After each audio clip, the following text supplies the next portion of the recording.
नमस्कार, मी अमोल कुंदेव काकडे, राहणार डोराळे, तालुका बार्शी, जिल्हा सोलापूर।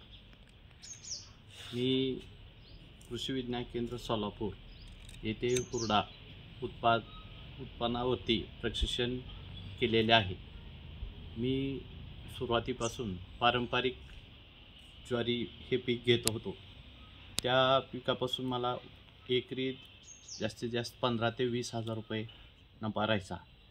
पण मी हे कृषी विज्ञान केंद्र यांच्यामार्फत प्रशिक्षण घेतल्यानंतर फुले मधुर व परभणी वसंत या हुरड्याची लागण केल्यापासून मी गेली 3 वर्षापासून हुरड्याची लागण करत आहे आणि मला एकरी 1 लाख ते 15,000च्या आसपास मला त्याचा नफा होत आहे।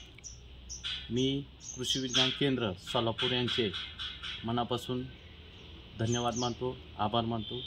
धन्यवाद।